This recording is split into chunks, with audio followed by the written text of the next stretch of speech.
कारण मी म्हणजे इकडे तिकडे फिरणारा आणि मला ह्याच्यामध्ये जास्त रस नसायचा मुळात म्हणजे. तर मी काय करायचो, मी दिशा दाखवायचो आणि ही बाकीची सर्व काम करायची तर आणि त्याच्यानुसार त्यांनी चालू केलेला आज चांगल्या रूपामध्ये दिसत आहे. एक पाण्यात पडल्याशिवाय पोहता येत नाही तशी ही गोष्ट आहे. ह्या व्यवसाय जो उतरेल ना, त्याला आवड असली ना तरच ह्या व्यवसायाचा विचार करू शकतो. एक संकल्पना आपण थोडीसा अभ्यास केला होता. जर असं असेल तर लघवीपासून जे काही ह्यांना आजार होतात ते ह्याच्यामध्ये होत नाहीत. त्याच्यामुळे आपण ती संकल्पना पहिल्यांदाच केलेली आहे. योजना वगैरे घेतलेली नाही, काय नाही. आपलं म्हणजे जे काही माझ्याकडे आर्थिक बॅलन्स होतं त्याच्यानुसारच मी चालू केलं. पण आवड असेल तर होते. महिलांनी शक्यतो विचार करण्याची गोष्ट आहे की तुम्ही ना फक्त त्या घरापुरती जगू नका, तर स्वतःसाठी जगा आणि स्वतःसाठी जगताना असं काहीतरी व्यवसाय करा मात्र, कारण की ह्या व्यवसायच आपल्याला ओळख करून देत असतो. नमस्कार मित्रांनो, आजच्या नवीन व्हिडिओमध्ये तुम्हा सर्वांचं पुन्हा एकदा स्वागत आहे. मित्रांनो, आज आपण आहोत मुक्काम पोस्ट कुसुंबी चिकनवाडी, तालुका जावळी, जिल्हा सातारा या ठिकाणी. आणि आपण आज भेट देण्यासाठी आलेलो आहोत मेंढीपालन व्यवसायाला. आपल्यासोबत आज असणार आहेत दिलीप चिकणे आणि त्यांच्या पत्नी, जे दोघे हा व्यवसाय सांभाळत आहेत. अतिशय सुंदर उदाहरण त्यांनी दिलेलं आहे की पती पत्नी दोघे मिळून एक व्यवसाय उत्तमरित्या कशा प्रकारे सांभाळू शकतात. सर नमस्कार. नमस्कार. तुमचा पहिल्यांदा परिचय द्या मला. माझं नाव दिलीप दादू चिकणे, मुक्काम पोस्ट कुसुंबी चिकनवाडी, तालुका जावली, जिल्हा सातारा. आणि ताईंचं नाव काय? माझं नाव दीपाली दिलीप चिकणे, यांची मिसेस आहे मी. हां, मला सांगा की या व्यवसायाची सुरुवात तुम्ही कशी केली, कशी झाली सुरुवात? ॲक्च्युली ह्या व्यवसायाची सुरुवात म्हणजे जेव्हा मी मुंबईला जॉबला होतो तेव्हा मनामध्ये थोडंसं असं भिनत होतं की आपण असं काहीतरी केलं पाहिजे. आणि तेव्हा जेव्हा मी म्हणजे सुपरवायझर होतो आणि जेव्हा बाहेर असं फिरायला जायचो तेव्हा हे प्राणी पाहायला जायचो. तमिळनाडू, राजस्थान, कर्नाटक. आणि तिथे राजस्थानमध्ये मला माहीत पडलं की ह्या आविशान जातीच्या मेंढ्या पाहिल्या आणि त्याच्यानंतर कळलं की मेंढीला सुद्धा 2-3 पिल्लं होतात. आणि त्याच्यानंतर मग आम्ही ह्या मेंढी पालनाकडे फिरलो. सुरुवातीला नोकरी कुठे करत होता तुम्ही? मी मुंबईला एक प्रायव्हेट जॉबमध्ये होतो, JSWला होतो आणि एक कॉन्ट्रॅक्ट बेसवर होतो आम्ही तेव्हा. मग सोडण्याचा विचार कधी केला, कसं सगळं नियोजन? लॉकडाऊनमध्ये म्हणजे घेऊन मी हे मित्रांना दिलं पहिल्यांदा. माझा इथे मित्र आहे गावात, तर त्याला म्हटलं की तू गावी असतोस तर तू हे सांभाळ आणि त्याला जे काय फायनान्स लागेल तर मी मुंबईतून करायचो. आणि नंतर मग जेव्हा मी लॉकडाऊन झालं आणि आम्ही गावाला आलो इकडे पहिल्यांदा, तेव्हा काय झालं की लॉकडाऊन झाल्यानंतर मग समजलं की हे आपलं स्वतःच आहे तर आपण स्वतःच केलं पाहिजे. त्याच्यानुसार मग आम्ही करायला चालू झालं. काही प्रॉब्लेम आला नाही. सुरुवातीची गुंतवणूक म्हटलं तर मी 5 फिमेल आणि 1 मेल घेतला होता. तेव्हा 15,000 आपल्याला तेव्हा एक प्राणी पडला होता. आणि त्याच्यानंतर मग हे शेडला जे काही इन्व्हेस्टमेंट लागलं आपलं ते तेव्हा म्हणजे लॉकडाऊन म्हणजे 6 वर्षापूर्वी 1.25 लाखामध्ये हे शेड झालं होतं आणि 1 लाखाचे ते प्राणी होते. एवढी गुंतवणूक सुरुवातीच्या काळात झाली आपली. किती मेंढ्यांपासून सुरुवात केली तुम्ही? आपण 5+1 म्हणजे 5 फिमेल आणि 1 नर त्याच्यापासून सुरुवात केली होती. त्याच्यापासून 50 प्राणी आपल्याकडे झाले. तेव्हा फिरस्ती होतं. आणि जसं जसं आपल्याकडे त्रास व्हायला लागला किंवा रानातली जनावरं वगैरे त्रास द्यायला लागली तसं मग बंदिस्त करण्याचं प्लॅन केलं. नंतर 6-7 प्राणी ठेवले. आता टोटल 27 प्राणी आहेत आपल्याकडे. आता किती वर्ष झालं तुम्ही हे करताय? 6 वर्ष झाली. तर आता हे लॉकडाऊन पासून आपल्याकडे चालू आहे. आता मला सांगा की आता आपण जे शेड बघतोय त्याची लांबी रुंदी किती वगैरे हे शेड 16x30 आहे आणि एलिव्हेटेड शेड बोलतात. इंग्लिश भाषेमध्ये बोललं तर एलिव्हेटेड आणि मराठीत म्हणलं तर जमिनीपासून उंचीवरती असतं. आणि ह्याचं म्हणजे एक संकल्पना आपण थोडीसा अभ्यास केला होता. जर असं असेल तर लघवीपासून जे काही ह्यांना आजार होतात ते ह्याच्यामध्ये होत नाहीत. त्याच्यामुळे आपण ती संकल्पना पहिल्यांदाच केलेली आहे. या फॉर्मची कॅपॅसिटी किती आहे मग? ह्या आता जे काय 16x30 शेड आहे त्याच्यामध्ये 40 मदर आणि त्यांची पिल्लर राहण्याची कॅपॅसिटी आता. आता तुम्ही मेंढी पालन करायचं ठरवलं, मला सांगा की इतर व्यवसाय पण तुम्ही करू शकला असता, पण हाच तुम्हाला का योग्य वाटला? ऍक्च्युली मेंढ्यांचं कसं होतं की मेंढी हा कोणताही चारा खाते. म्हणजे जो काय आमच्याकडे गव्हाचा भुस्सा वगैरे जे काय पेटवतो आम्ही त्या सगळे ह्या मेंढ्या खातात. आणि एकमेव म्हणजे आपल्याकडं चाऱ्याचं प्रमाण जास्त आहे. म्हणजे क्वालिटीचा चारा नाही पण कचऱ्याचा चारा म्हटलं तर तो जास्त आहे. आणि मग त्याच्याप्रमाणे आम्ही काय केलं की मेंढी ही सगळं खाणार, मग त्याप्रमाणे केलं. आणि आपलं मेंढी पालनात म्हणजे इकडे काय चांगला क्वालिटीचा चारा नाही किंवा दर्जेदार चारा नाही, पण 2 गोष्टीमुळे आपलं हे मेंढी पालन सक्सेस झालं की हे एक उंचीवरचं शेड आणि ह्यांच्यासाठी बारीक चारा करणारी एक मशीन, ह्या 2 गोष्टीमुळे हे मेंढी पालन सक्सेस आहे आपलं.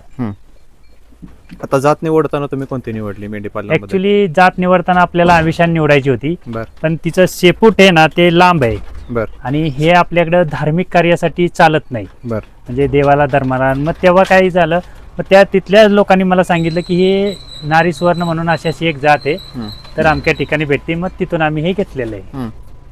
नारी सुवर्ण काय योग्य असं तुम्हाला वाटतंय? नारी सुवर्ण म्हणजे कसं, पिल्लांची जी कॅपॅसिटी आहे, बंदिस्त मध्ये 1 पिल्ला देणारी मेंढी परवडत नाही, तर बंदिस्त मध्ये 2 किंवा 3 पिल्ला देणारीच मेंढी परवडते. त्याच्यामुळे आम्ही नारी सुवर्ण हे केलं, नारी सुवर्ण निवडलं. आता मला सांग की तुमचा दररोजचा दिनक्रम काय असतो? आम्ही सकाळी यांना म्हणजे 10 मिनिटं इथं शेडवरती येतो, बर 10 मिनिटामध्ये चारा वगैरे घालणं, पाणी ठेवणे आणि परत शेडवरती संध्याकाळी 10 मिनिटं येणे. कारण चारा हा आपण 1 टाइम मध्येच केलेला असतो, मका असो किंवा ज्वारी असो, हे सगळं 1 टाइम मध्ये करतो आणि त्याच्यानुसारच त्यांना घालतो. दिवसभर इकडे येत नाही, कॅमेरा सिस्टम ठेवलेली आहे शेडमध्ये, त्याच्यातून मोबाईल मध्ये अटॅच करून पाहायचं की काय चाललंय शेडमध्ये. दररोजचं चारा व्यवस्थापन काय काय? दररोजचा आपला थोडासा मक्का असतो, म्हणजे 20% मक्का किंवा मुरगास, हे ओला चाऱ्याचं प्रमाण 20%, आणि जो काही वाळलेला चारा आहे त्याच्यामध्ये गव्हाचा, सोयाबीन, हरभरा, तूर जे काय असेल आपल्याकडं त्याचं 60 ते 70% पर्यंत आपण प्रमाण करतो त्यांना. घरगुती चाऱ्याचं नियोजन आहे सगळं? घरगुती काय विकत आणत नाही. आणि एवढ्या सर्व प्राण्यांना 26 प्राणी आहेत आपली, 26 प्राण्यांना 1 किलो खुराकच घालतो आपण, त्याच्या पलीकडे खुराक नसतं त्यांना. किती जागेत नियोजन आहे चाऱ्याचं? चाऱ्याचं आपल्याकडे नियोजन म्हणजे 1.25 एकर मध्येच आहे. पण आपण काय करतो, जे काय आमच्याकडे गव्हाचा घोंडा वगैरे पेटवतात लोक, तो सर्व स्टोअर करतो सर्वांचा, आणि त्याच्यामध्ये हे सुक्या चाऱ्याचं नियोजन करतो आपण. मला सांग की एवढं सगळं तुमचं नियोजन आहे, या नियोजनामध्ये तुमच्या पत्नी म्हणावं लागेल की कशी त्यांची साथ मिळाली? सर्वात अगोदर तिनेच चांगला सपोर्ट केला होता, कारण मी म्हणजे इकडे तिकडे फिरणारा आणि मला याच्यामध्ये जास्त रस नसायचा मुळात. म्हणजे तर मी काय करायचो, मी दिशा दाखवायचो आणि ही बाकीची सर्व काम करायची तर, आणि त्याच्यानुसार त्यांनी चालू केलेलं आज चांगल्या रूपामध्ये दिसत आहे. मग आता दररोज तुम्ही काय काय करता आणि त्या काय काय करतात? सर्वात जास्त काम ती करतात, ओरडण्याचं काम फक्त मी करायचं. बाकीचं मी शक्यतो शेडवरती जास्त येत नाही, फक्त तो आपला जो नर आहे त्याला जर बाहेर सोडायचा असेल तर मी येतो, नाहीतर मी शेडवरती शक्यतो येतच नाही. नर कोणता आहे? हा आपला नारी सुवर्ण एक मोठा नर आहे. नर आहे, राणा त्याचं नाव आहे. एक आहे की लेडीजला तो ऐकत असतो, लेडीजला म्हणजे मुला तर लेडीज समोर जर असली ना तर तो मारेल वगैरे ह्याची शक्यता असते. आणि रानात सोडायचं असा नारी सुवर्ण मेलच नाही की त्याला रानात फिरस्ती वगैरे सांभाळू शकत, कारण की तो डेंजर आहे. त्यामुळे त्याला बंदिस्त आणि असं सेपरेटली कप्पा पाहिजे, कंटिन्यू त्या मेंढ्यांमध्ये तो पाहिजे नाही. त्याने कसं होतंय, त्याची जी ताकद आहे ती तशीच राहते. आणि समजा जर सोडलात नंतर तुम्ही, जेव्हा तुम्हाला सोडायचं आहे, ज्या माद्या तुम्हाला क्रॉस वगैरे करायच्या आहेत ना, त्या माद्या तिकडच्या कप्प्यात ठेवायच्या आहेत, आणि ज्या काबन झालेल्या आहेत त्या आम्ही इकडे ठेवतो. आणि ज्या वेळेला आपल्याला सोडायचंय त्यावेळेला सोडते वेळी पण आपल्याला सावधगिरी ही आपल्याला सांभाळून करायची आहे. त्यावेळेला मिस्टर असतात सोडते वेळी, कारण की लेडीज समोर नसते. सोडल्याच्या नंतर आपल्याला डायरेक्ट त्याच्या कप्प्यात येऊन उभं राहायचंय. तो जवसर शांत होत नाही तवसर त्याला हात लावू शकत नाही. त्या लहान कोकरांची तसं बघायला गेलं तर मेंढी जर आली ना तर आपल्याला तिथे काहीच करणं नाही, फक्त लक्ष ठेवणे आहे. कारण की तिला साफ वगैरे करणं नाही. तिचं जे काही ते आहे ना, ती घाण वगैरे बोलतो आपण, ते कॅल्शियम प्रमाणे हिच्यासाठी असतं. आणि तो वास जो स्मेल असतो ना तो हिला येतो त्यावेळेला, जेव्हा ती स्वच्छ करते ना त्यावेळेला हिला येते, त्यावेळेलाच ती दूध पाजते. जर तुम्ही साफ केलात तर ती दूध पाजणार नाहीये, मग मात्र तो पिल्लू शेपटीला दगावू शकतो. यासाठी आपल्याला ते एक सोपं जातं. आणि असला शेड असल्यामुळे काय होतंय माहितीये का तुम्हाला, की जे साफ करायचंय ना ती काम चांगली करते, स्वच्छ करते, कारण की त्याला माती वगैरे लागत नाही. आणि जर समजा तुमचे पिल्लं झाले आणि त्याला माती वगैरे लागले तर मेंढी स्वच्छ करत नाही व्यवस्थित, आणि मग दूध वगैरे पाजायला मागे पुढे विचार करत असते, त्यामुळे दूध पण कधी तर पाजत नसतं. अशा मेंढ्या काही आहेत. मग असा एलिव्हेटेड जो शेड आहे ना, ह्याच्यात हे पण एक फायदा आहे की एकतर माती त्यांना खायला भेटत नाही, आणि जेव्हा होतात त्यावेळेला त्यांच्या अंगाला माती लागत नाही. आणि माती न लागल्यामुळे किंवा माती न खाल्ल्यामुळे त्यांची जी ग्रोथ आहे ती खूप फास्ट मध्ये होते. यांचे खातात वगैरे त्याचं त्यांना म्हणजे बॉडीला लगेच वजन वाढ वगैरे ही सुरुवात होते त्यांची. आणि जर समजा तुमचा खाली शेडा असेल ग्राउंडला, त्यावेळेला ते लघवीचा स्मेल वगैरे जेव्हा ती लहान असतात खूप म्हणजे ही झोपते वेळी ना, आता इथे बघू शकता तुम्ही कशा प्रकारे झोपलेलं आहे हे बघा, हे अशा प्रकारे ही अशी जेव्हा खाली झोपतात ना त्यावेळेला ते स्मेल जातात आणि त्याच्यामुळे ते त्यांच्या लघवीपासून होणारे जो इन्फेक्शन आहे तो त्यांना होतो. आणि जीवन खाल्ले किती पण तुम्ही खायला घाला, मग त्या जितका खुराक घातलात ना तरी त्याचा तुम्हाला सोनं घातलात तरी त्याचा रिझल्ट चांगला येणार नाहीये. ह्यासाठी जेव्हा पण आपण मेंढी पालन करू त्यावेळेला सुरुवातीला कसं होतंय, काही लोकांना असं वाटतं की हे खर्ची गोष्ट आहे, पैसे वगैरे सुरुवातीलाच जातात, पण हे सुरुवातीला वन टाइमच तुम्हाला खर्च आहे. लाईफ टाइम साठी तुम्हाला अगदी रिलॅक्स मध्ये राहणार, कारण की ह्यांची वाढण्याची जी क्षमता आहे ती फास्ट मध्ये आहे, ग्रोथ वगैरे ह्यांची फास्ट होते. आता जे तुम्ही हे स्ट्रक्चर बनवलंय, मला सांग की कोणाचं असं नियोजन बघितलेलं का तुम्ही बनवायच्या आधी? ऍक्च्युली बनवण्याच्या मागचं एक कारण होतं हे की मी हे तमिळनाडूमध्ये बघितलं होतं. मी तेव्हा तिकडे फिरायला वगैरे जायचो आणि ह्या एका मादीचं पिल्लं माझ्याकडे लहान होतं आणि माझं पण जे काय बाळ होतं आमचं तो लहान होता आणि ते पिल्लं आणि तो बाळ आम्ही घरी ठेवायचो आणि 3 महिन्याचं पिल्लं झाल्यानंतर आम्ही काय केलं, त्याला माद्यातनी सोडलं आणि तेव्हा त्याला म्हणजे तो जो काय लघवीचा वास येतो त्याचं इन्फेक्शन झालं आणि ते एक्सपायर झालं. मग त्याच्यानंतर लगेच हे शेड आम्ही असं बांधलेलं आहे. त्याच्यामध्ये खाली फक्त लोखंडी सिमेंटचे पोल आहेत आणि त्याच्या खाली लोखंडी चॅनल आहे आणि ही जी वरनं तुम्हाला ब्लू कलरची शीट दिसते ही मेंढ्यांसाठी किंवा शेळ्यांसाठी कंपल्सरी येते आणि 2x2च्या आता ह्या शीट येतात 70 mm मध्ये आणि त्यांची जी काही चार्ज आहे ते 400 रुपये प्लस GST असते. आणि तमिळनाडूमध्ये पण एक कंपनी आणि पुण्यामध्ये पण काही कंपनी आहेत आणि काही लोक बाकीची पण देतात. पण IOC कंपनी का घ्यायचं तर वॉरंटी गॅरंटी आणि ब्रँड असतो, त्याच्यामुळे मी तमिळनाडूतून हे आणलं होतं तेव्हा. आता वेगवेगळे कप्पे केलेले आहेत, ते मला सांगा की कप्प्यांचं नियोजन कसं आहे? इकडे 2च कप्पे आपण काय केले तर हा जो नर आहे आपला तो सर्वात मेंढी पालनातला धोकादायक गोष्ट आणि मेंढी पालनातली सर्वात चांगली गोष्ट म्हणजे तो नर आहे. पण त्या माद्या जर तिकडे गाभण असतील तर तो त्रास देणार, म्हणून आपण इकडे 2 कप्पे केले ते. पिल्लांसाठी कप्पे नसतात, काय नसतं, पिल्ला आई बरोबरच असतं. जेव्हा त्याला भूक लागेल तेव्हा बाहेर यायचं, जेव्हा आईकडे जायचे तेव्हा आईकडे जायचं, दूध प्यायचं, अशी व्यवस्था आपण त्या पिल्लांसाठी केलेलीच आहे. आता मला सांग की सुरुवातीला कोणती योजना वगैरे याचा तुम्ही लाभ घेतलेला? नाही, आपण कुठली योजना वगैरे घेतलेली नाही, काय नाही. आपलं म्हणजे जे काय माझ्याकडे आर्थिक बॅलन्स होतं त्याच्यानुसारच मी चालू केलं. पण आवड असेल तर होते, कारण मी जेव्हा हे पाहायला गेलो होतो तेव्हा मला डॉक्टरांनी तिथल्या राजस्थानमध्ये एक सांगितलं होतं, म्हणजे जे कोणी आपल्याला सांगितलं नाही पण त्या डॉक्टरांनी एक सांगितलं होतं, ह्यांना जर करायचं तर तुम्ही उंचीवरती करा आणि ह्यांना जो काय चारा देणार आहे तुम्ही तो बारीक कुट्टी झालेला चारा पाहिजे, तरच हे सक्सेस होतं. नाही तर तुम्ही कितीही काय केलं तरी तुमचा किस्सा खाली होईल पण हे सक्सेस होणार नाही. त्याच्यामुळे मी तसं नियोजन केलं आणि मग ह्या पद्धतीने आता आहे. त्याचा अभ्यास वगैरे कसा केला तुम्ही? त्याचा अभ्यास आपण काय केला की हे जे एक प्राणी मेल्यामुळे हे प्राणी ठेवलेत की हे उंचीवरती झालं, नंतर इथं काय असा दगा वगैरे त्याचा म्हणजे एक्सपायर होणं किंवा मरतूक होणे तसलं काही झालं नाही. आणि मग त्याच्यानंतर बारीक चाऱ्याचं जो काय होतं त्याच्यासाठी आपण विधाता कंपनीची टोडी वापरलेली आहे, त्याच्यामध्ये एकदम बारीक चारा होता तो ह्या सर्वांना घातला तर त्यांचा जो त्या डॉक्टरांनी मला सांगितलं होतं तसा सेम रिझल्ट यायला लागला इकडे. आता आरोग्य सगळ्यात महत्वाचं आहे मेंढ्यांचं पण, तर आरोग्याच्या दृष्टीने कसे उपाययोजना केलेले आहे? आरोग्याच्या दृष्टीने जर म्हणाल तर मेंढी पालनात काहीच लागत नसतं मुळात, म्हणजे पण शेड असं पाहिजे. 2 लसीकरण करायचे आहेत, एक ET आणि एक PPR. बाकी आपण कुठलं कॅल्शियम किंवा कुठलं काय वॅक्सिन वगैरे तसलं काही करत नाही आणि ह्यांना गरज पण लागत नाही. मुळात म्हणजे मेंढीची लघवी हाच तिचा आजार आहे आणि ते का तिला नाही लागलं तर ह्याला वॅक्सिन वगैरे करायची काही गरज नसते. वॅक्सिनेशन किती दिवसात केलं जातं? आपण नोव्हेंबरमध्ये PPR करतो आणि एप्रिलच्या एंडला ETचं वॅक्सिन करतो, म्हणजे वर्षातून एकदाच करतो. आता मला सांग की तुमचा सुंदर असा फार्म विक्रीचं वगैरे कसं नियोजन आहे? आता विक्रीचं आपण इथूनच करतो, म्हणजे किलोवरतीच. हे काय नारी सुवर्ण ब्रीड म्हणून आपण कुणाला विकत नाही किंवा काय नाही. तर हे मटन मार्केटच्या प्रमाणात जो काय आमच्याकडे 450 किलोचा म्हणजे जिवंत प्राणी 450 नसतो त्याप्रमाणेच आपण विकतो. आपण नारी सुवर्ण म्हणून कधी कुणाला विकत नाही, कारण हे मी जरी नारी सुवर्ण म्हणून विकलं पण पुढच्याला विकता येईल की नाही ह्याची गॅरंटी नसते, कारण आम्हाला सुरुवातीला तो त्रास आला होता म्हणून आम्ही मटन मार्केटचा जो रेट आहे त्याप्रमाणे विकतो. आणि आमच्याकडे हे शेड आणि तो चारा बारीक असल्यामुळे असं झालं की 3 महिन्याची पिल्लं 25+ होतात आणि त्याच्यामुळे 3 महिन्याच्या पिल्लाचं 10,000 येतात. त्यासाठी वेट गेनसाठी तुम्ही काय काय करता? आम्ही वेट गेनसाठी काहीच नाही करत. पहिल्यांदा 3-4 दिवसापासून पिल्लाला सोयाबीनचा जो काही पावडर असते केलेली ती ठेवतो आणि ती खायला लागलं 10-15 दिवसाचं पिल्लं झालं की त्याला जो काही बारीक चारा केलेला असतो सुका त्याच्यामध्ये सोयाबीनची पावडर मिक्स करतो, थोडंसं नॉर्मल भिजवतो, मीठ गूळ टाकतो आणि ते पिल्लांना खायला घालतो. त्याच्या पलीकडे काहीच नाही करत. एक लहान पिल्लू जन्मल्यापासून विक्रीपर्यंत किती वेळ लागतो त्याला विक्रीपर्यंत? आपण 3च महिन्यामध्ये विकतो. त्याच्या पलीकडे म्हणजे राहतच नाही, कारण 3 महिन्याच्या पुढे जर ठेवलं तर प्रति महिना 10 किलो वजन वाढतं. मग जर तुमची तशी जर कॅपॅसिटी असेल, बाबा जागा वगैरे असेल किंवा चाऱ्याचं नियोजन असेल तर ठेवू शकता.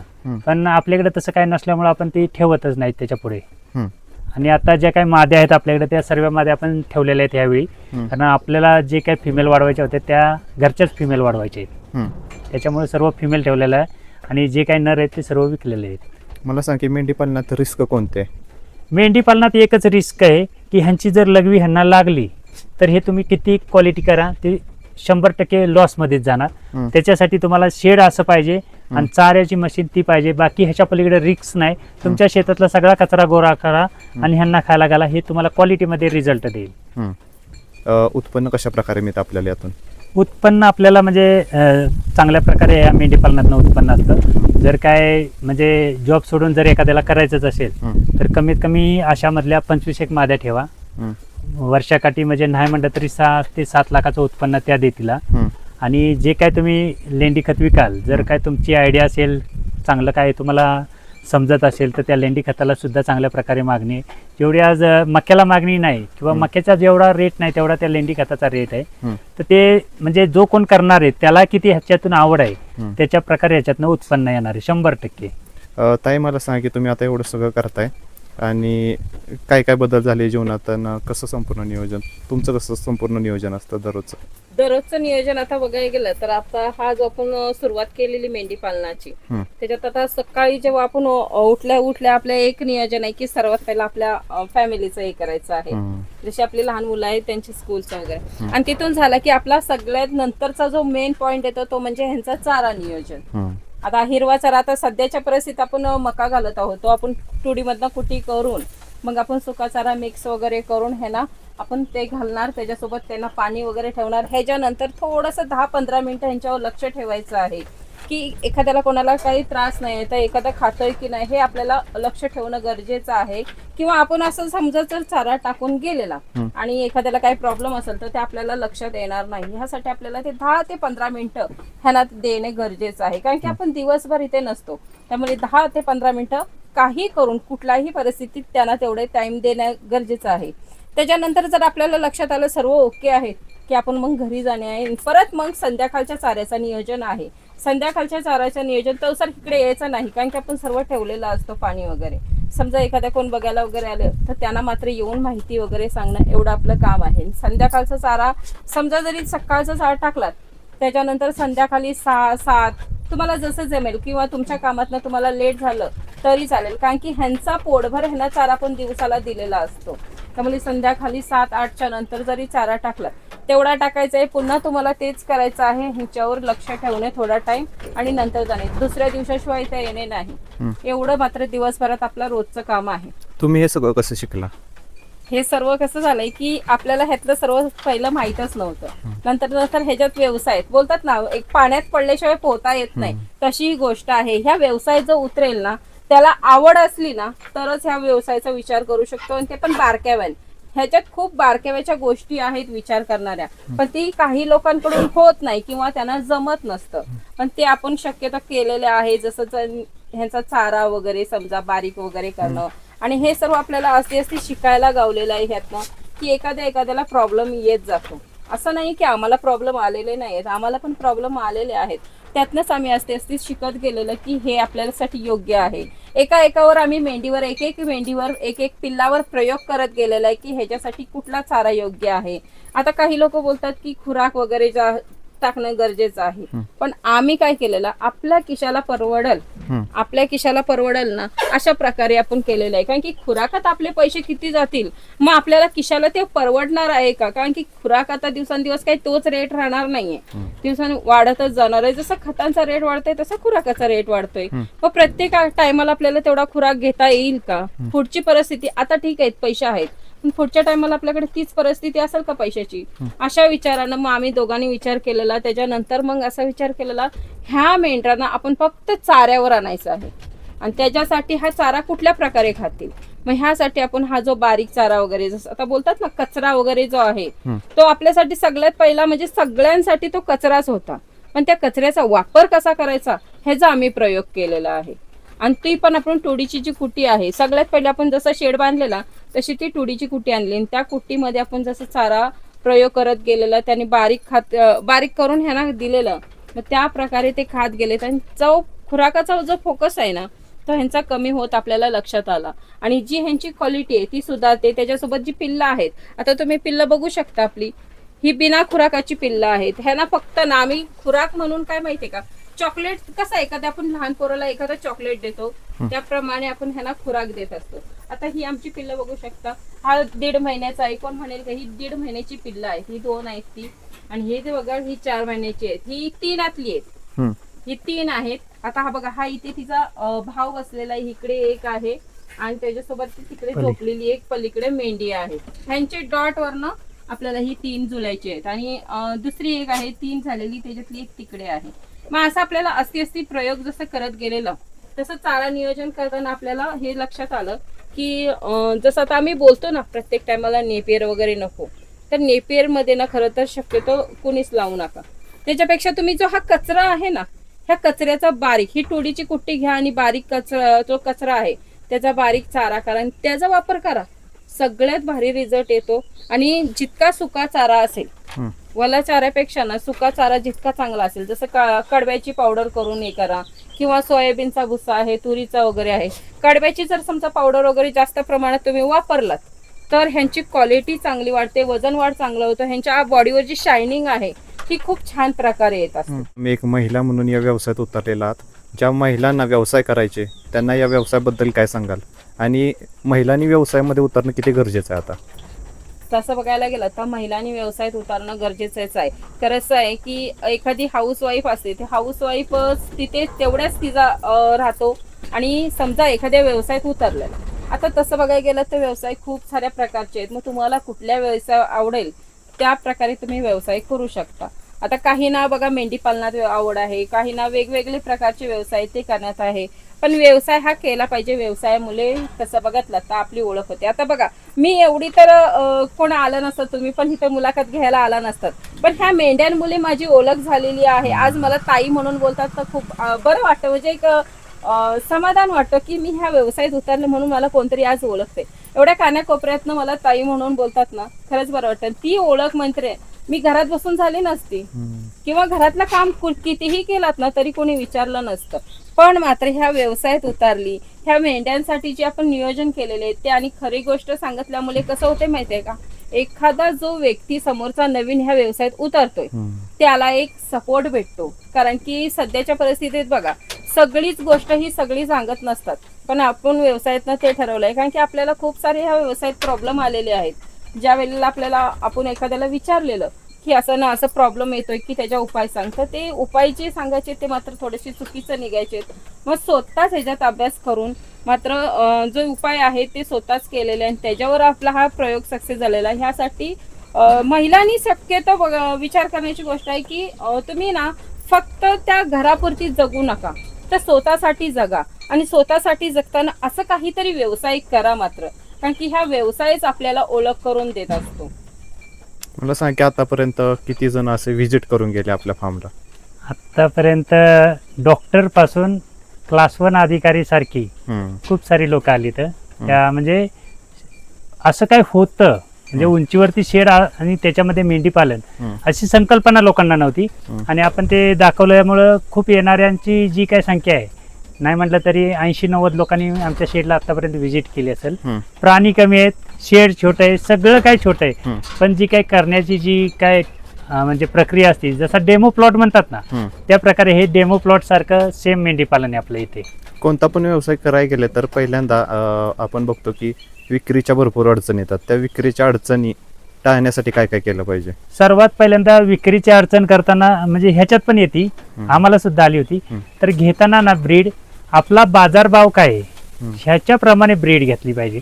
आणि तर बाजारभावापेक्षा जर जे काय म्हणजे सांभाळण्यासाठी असतात, शो साठी ब्रीड म्हणजे जे आवडीनं सांभाळतात, तशी काय जर ब्रीड घेतली तुम्ही तर त्याच्यामध्ये 100% अडचण येते. काही जरी केलं, किती जरी काय केलं तरी त्याच्यामध्ये अडचण येते. त्याच्यापेक्षा आपल्या बाजारभावाप्रमाणे जर काय सिलेक्ट केली ना ब्रीड, तर ह्याच्यामध्ये विक्रीला कधीच अडचण येत नाही. कारण आम्ही 450 रुपयांनी इथं विकतो, तरी सुद्धा आमच्याकडे ऍडव्हान्स बुकिंग असते, तरी सुद्धा अशा प्रकारे आहे. त्यामुळं विक्री व्यवस्थापन करताना बाजारभाव काय चाललाय त्याच्याप्रमाणे केलं तर 100% विक्री व्यवस्थापनचा काहीच तुम्हाला त्रास येणार नाही. आता तुमचं पुढचं प्लॅनिंग काय काय असणार आहे? आता ऍक्च्युली ह्यांना 50 करायचं प्लॅनिंग आहे. अजून इकडे एक शेड बनवायचं आहे आणि 50 मदर म्हणजे मोठ्या ज्या माद्या येतात त्या 50 पुन्हा करायच्या आहेत. कारण पहिल्या आपल्या 50 होत्या, त्या कमी करून आपण बंदिस्त केलं, त्याच्यामुळे थोडंसं मनाला वाईट वाटलं की आपण थोडंसं मागे आलो. पण आता पुन्हा 50 माद्या करायच्या आहेत, कारण ह्यांचा त्रास नाही, ह्यांचा काय प्रॉब्लेम नाही आणि हे शेळी पालनासारखं गुणाकाराच्या पटीनं वाढतंय, त्याच्यामुळे तो एक त्रास नाही.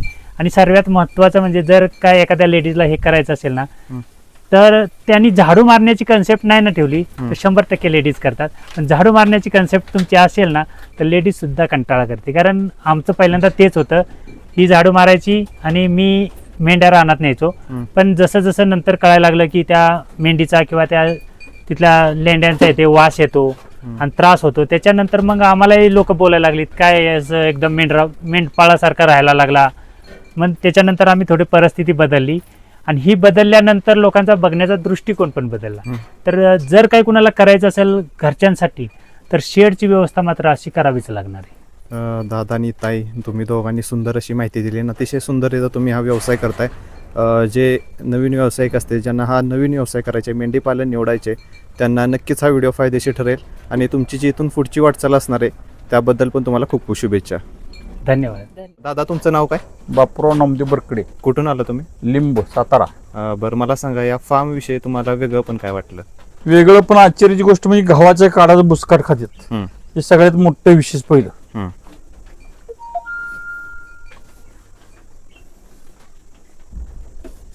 आणि मी बोल काय खाया घालत नाहीत, हे दुसरं विशेष त्यांचं आहे. बरोबर ना? आणि इथं आणि पाहिल्यानंतर 2 टाइमच घालतात. आणि इथं पाहिल्यानंतर तुम्हाला काय वाटतं? नाही तसंच असणार. छान आहे सगळं, ओके, 1 नंबर मध्ये.